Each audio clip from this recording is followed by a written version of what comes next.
ভোটের ঘাটে পথ অবরোধ।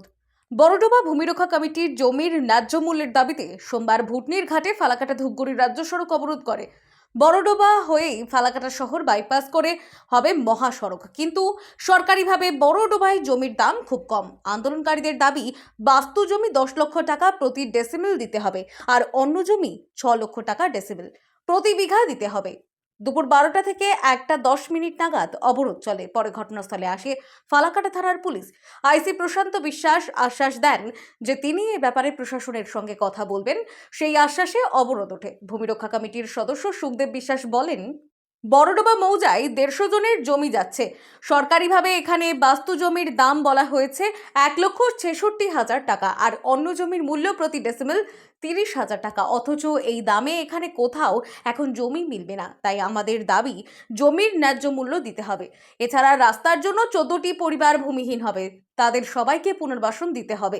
দাবি পূরণ না হলে আগামীতে বিডিও অফিসে অনশনে বসবেন আন্দোলনকারীরা, এমনকি ভোট বয়কট করবেন বলে তারা হুঁশিয়ারি দেন।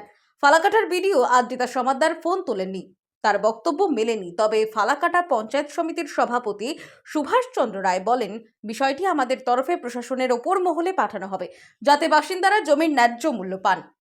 Bureau report, Falakata Times. আমরা বড়ডোবা ভূমিরক্ষা কমিটির পক্ষ থেকে এখানে পথ অবরোধ করেছি। আমাদের 4 লেনের জমি নিয়ে বিভিন্ন ধরনের সমস্যা রয়েছে। তার মধ্যে মুখ্য সমস্যাটা হলো জমির মূল্যটা ওরা যে ঘোষণা করেছে সেটা খুবই ন্যূনতম। এই রকম মূল্যে বড়ডোবার কোনো জায়গায় কোনো জমি 20 বছর আগেও পাওয়া যায়নি।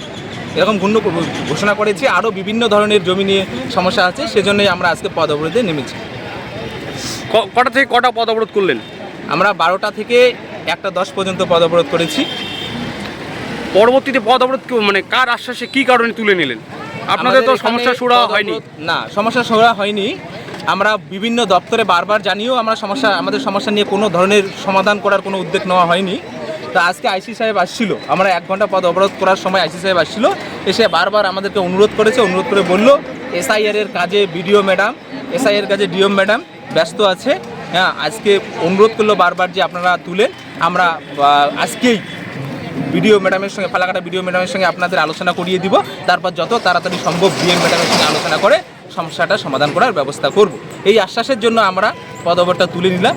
কিন্তু আমরা এটা কতটা কি হবে আমরা জানি না, কিন্তু এটা ওরা যদি দীর্ঘায়িত করে তাহলে আমরা অদূর ভবিষ্যতে আরও বড় ধরনের বৃহত্তর আন্দোলনে নামব, আর প্রয়োজনে আমরণ অনশন আর ভোট বয়কটেরও আমরা ডাকব। আপনি পরিচয়টা দেবেন? আমার নাম জাকিনুর হোসেন, ভূমিরক্ষা কমিটির সদস্য। আমাদের জমি 4 লাইন, আমাদের জমির উপর দিয়ে 4 লাইন গিয়েছে। সেই 4 লাইনে আমাদের সঠিক মাপ, সঠিক মূল্য এগুলো আমাদের দেওয়া হচ্ছে না।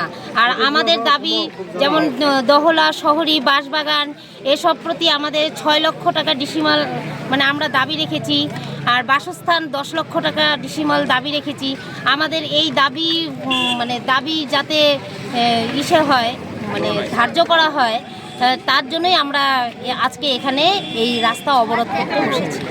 আপনারা তো 1 ঘন্টা ধরে অবরোধ করলেন, তারপরে উঠে গেলেন কেন? আপনাদের তো সমস্যার সমাধান হলো না? আমাদের সমস্যা সমাধান হলো না। এখন আইসি সাহেবের অনুরোধে আমরা উঠে গেলাম। আচ্ছা, পরবর্তীতে কি পদক্ষেপ নেবেন বলে আশা করছেন? পদক্ষেপ পরবর্তীতে আমরা এর থেকে আরো বড় পদক্ষেপ নেওয়ার আশা রাখছি, বা আরো হয়তো যদি এরপরে আমরা এরকম কোনো অবরোধে বসি, তাহলে কোনো আইসি হোক কারো কথাতে আমরা এরকম উঠবো না। তাতে যদি আমাদের অনশনে নামতে হয়, আমরা অনশনে নামবো। কি নাম আপনার? আমার নাম মধুমিতা মণ্ডল।